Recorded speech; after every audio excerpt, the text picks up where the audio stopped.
It's that time again already. A new season to push the old one off the pier into shark-infested waters, so we can put that one behind us as it thrusts the new one's anime provocatively into our brain holes. And with that said, I did fish up quite a few picks this season using my usual method. Of course, sponsoring a number of Ethiopian kids for a year coincidentally named after shows, and whichever made it through to the end were my winners.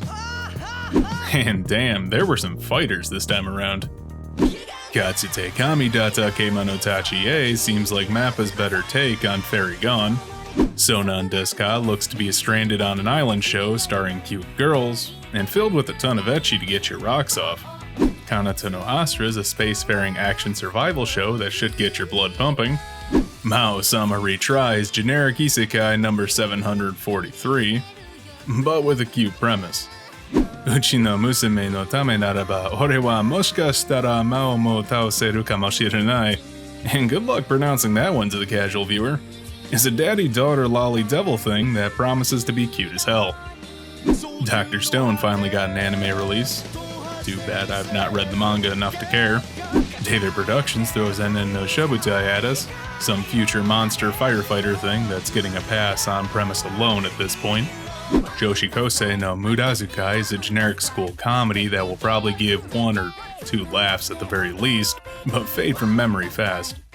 Granbelm looks like a nice little magic fantasy show set in modern times with some good visuals. Kawaikereba Hentai de Mosuki ni Natte Kuremasu ka is probably the stupidest thing I'm going to review this season, with its pervy romance and obvious humor.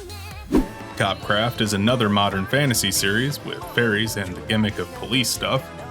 JC Staff looks to try and redeem themselves with Machikado Mazoku, a show about complete failure. And lastly, Given is a lurch gay romance drama series that I'm probably gonna absolutely love. So I've got a hell of a roster this time around, between everything I'm checking out and still the stuff carrying over from last season. So let's get into it.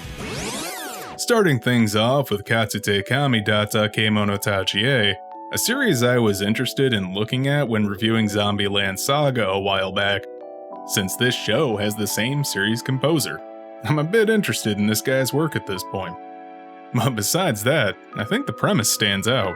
A fantasy series set after a war using magically superpowered super soldiers is just the sort of thing to build intrigue. But this one isn't an original property, so it's at least got a roadmap to follow. The first episode lays out the story pretty well. I get the struggle, the basic rules of the setting, and character motivations. The mythical beast transformation gimmick is somewhat intriguing as a concept, and the plight of them makes me give a shit. Mostly because this story presents them as actual characters with hopes and ideals first. These are people who sacrifice their humanity for their country. That resonates on a deeper level, paralleling modern-day soldiers. The animation isn't great, but it's far from awful. It's mostly invisible and reeks of a passable product. Overall, not a bad start. Let's look at something filled with fan service and a bunch of girls grossed out with enough regularity to put an atomic clock to shame. Sounan Deska is a short runtime ecchi comedy show with a bunch of high school girls trying to survive on a desert island. Why they thought that would make for a good comedy show? Don't ask me. The art's okay. The characters are bland with generic smart, generic tomboy, generic uptight, and generic badass to take charge of the situation. A lot of the humor here is based on reaction, as the girl who knows about survival does something gross and the rest don't want to. A quick show that's incredibly average in terms of humor and cast with a moderately novel premise. But I'm not banking on that alone to save this one for me. Check it out if you're bored and like ecchi or gross out humor. From one survival show into another, Kanata no Astra is an action sci-fi show about some high school kids stranded in space on a ship. This one's handled by Lurch, a studio with some animation cred that comes through in the first episode. A lot of care is put into these first few moments to build tension, and I think it successfully gets the terror across of being trapped in space. Honestly, it's pretty cinematic with some excellent music choices to sell the scenes. And the core cast has some personality dumped on us right away so you can get a feel for who they are quickly. The plot itself is interesting, with a ragtag group of kids who barely know one another having to come together to survive in the depths of space. Plus, this first episode really benefited from having an hour runtime. My first impression of this one is it's a solid series. Great animation, good story, and a nice cast make for an enjoyable time. Definitely worth a watch if you're not sold on it already. Maou-sama Retry I was actually hoping wasn't a full-on isekai. But that's like hoping to not step on a landmine in the Vietnamese countryside, especially with how goddamn many there are out this season. The premise looked like a game dev connecting with a girl over a game, but in the current anime climate, there's no way in hell they wouldn't just shove the dude's brain in the game character. So it's an isekai, with even less explanation than Truck-kun for how the dude got there. Not much to say otherwise, especially since this first episode didn't really grab me. The animation was pretty subpar, the voice acting isn't great, and the script is pretty lame. Pretty big pass unless you like isekai. Uchi no Musume no Tame naraba, ore wa Moshikashitara Maou mo Taoseru kamo Shirenai, or Uchi Musume for brevity. And thank fuck for that, is protect that smile incarnate with a sweet little demon daughter demanding devotion from all you desperate deviants. The animation's pretty subpar with minimalistic movements, and the opening gave me a headache, but that's not what you're watching this show for. I can read an intended audience. And if you're watching it, it's because it's a cute slice of life show with an adorable devil kid. And on that front, it does its job. Well, even. A little kid with a troubled past getting a second chance with a nice guy. And for once, it's not a perverse sexual comedy.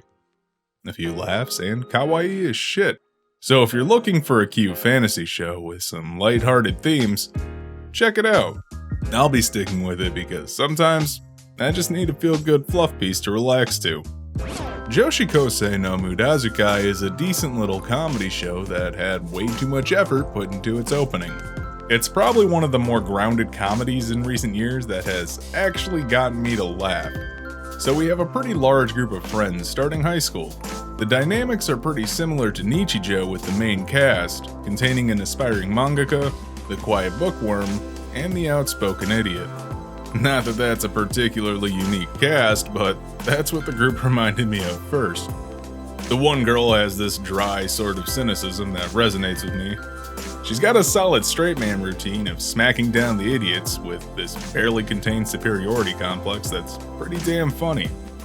And a lot of the jokes like to flat out trample expectations in a clumsy way that enhances the punchline.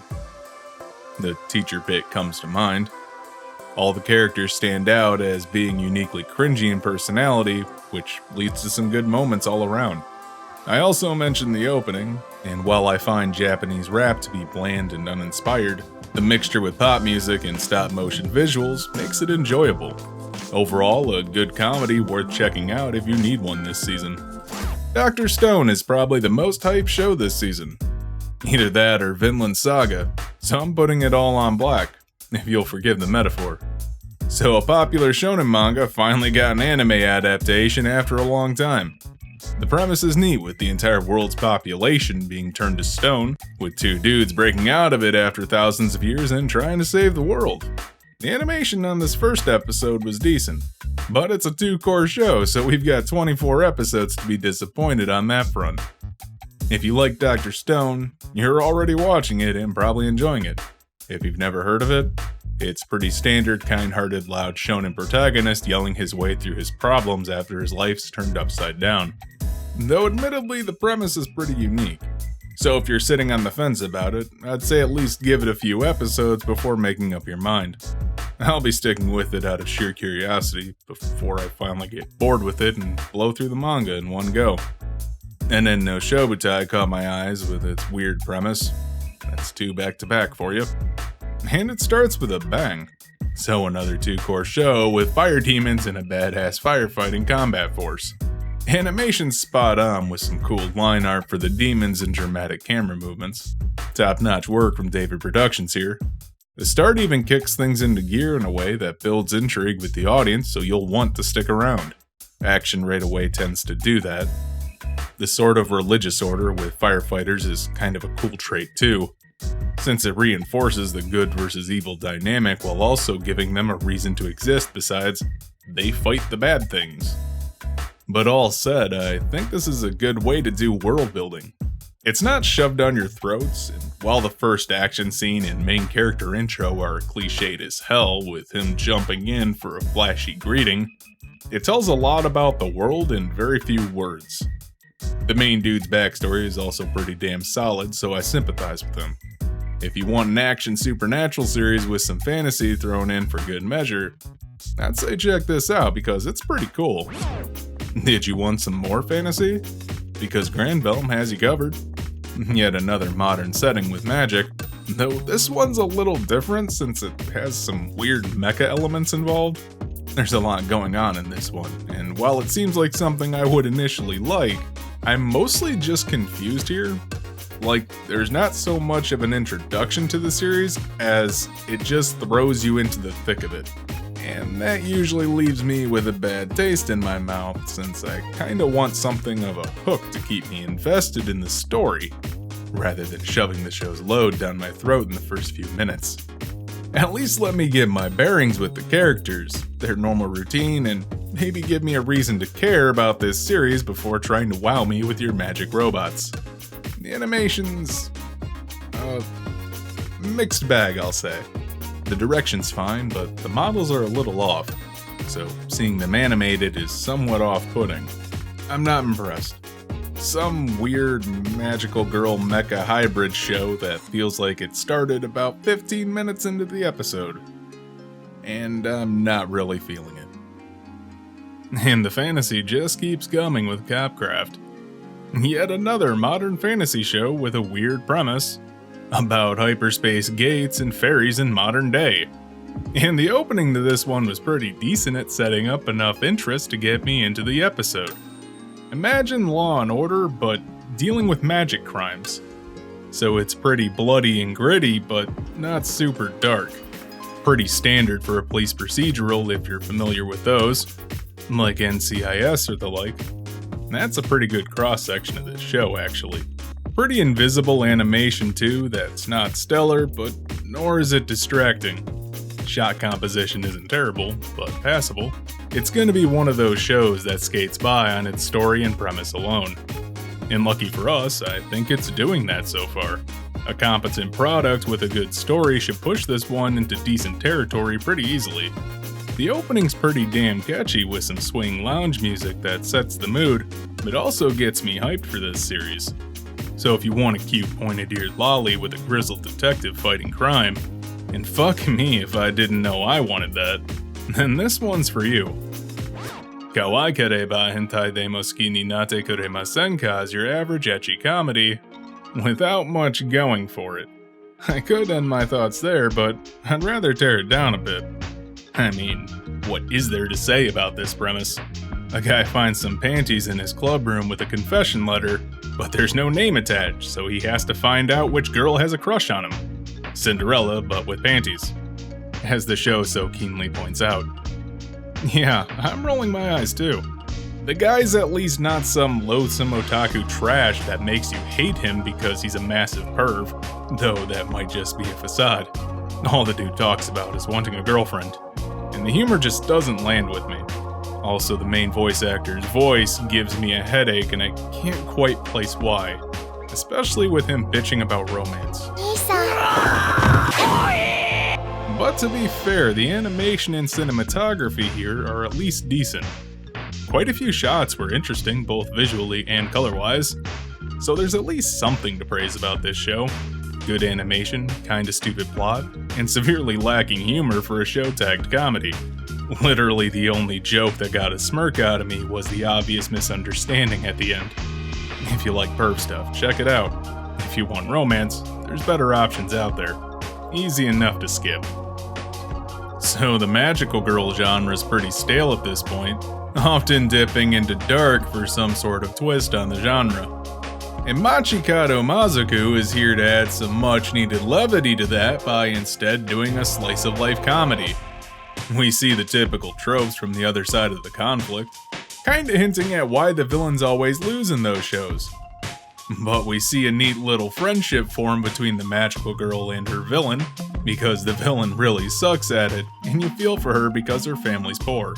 Also, magical girls and demons are just an accepted fact of the world, since no one's even surprised there's one in their class. The animation's okay enough for a show of this caliber. It's cute looking, which is what they're going for. The lines are fast-paced too, delivering a string of decent one-liners back to back, which makes the show feel funnier than it probably is. There's also the whole universe shitting all over the protagonist, but I find that funny. I laughed a few times throughout this one. The main girl is shallow but likable, her family's got its charm by being corny, and her friend/rival is pretty deadpan but well-meaning too. My type of humor. So it's got my recommendation for a good comedy. You know what a soulless piece of human trash like me loves as much as Yuri? Shonen. And Lurch delivers with some gay romance drama with music as its centerpiece. I'm getting a ton of vibes from this show. Good ones. The art direction is pretty damn solid, reminding me heavily of another Lurch project I loved, Kuzuno Honkai. The sound design's fantastic, with the background music fitting the scenes perfectly. And while the opening doesn't jump out at me as particularly memorable, it fits the theme of the show nicely and gets you pumped. But as I say with pretty much every drama I give my first impression on, I'm not gonna rush into this headlong and declare it good or bad. These things take time to get a full impression of, and where this stands on its first episode is decent. The characters have an okay chemistry at the start. Not head over heels, but it's what you'd expect from two strangers thrust into one another's orbit while one mildly annoys the other. One's kind of a listless airhead who had some trauma in his life, and the other's a kind-hearted delinquent type with some guitar skills. If you like music anime, and no, not idol stuff, plus some romance on the side, it's worth a shot. As long as you're not turned off by two dudes hooking up. Well, that's a wrap. So all said and done, I'm pretty excited about this season. We've got a good spread of content from some absolute shit shows that'll be ironically funny, some genuine feels, great comedies, and some slick action shows. Some are shaping up nicely at this rate. But honestly, I'm just happy I managed to mostly avoid the veritable hailstorm of isekai raining down on our miserable heads. Hey, you made it to the end of the video. Don't forget to like, comment, subscribe, and do all the other YouTube stuff because that really helps me out. Thanks for watching.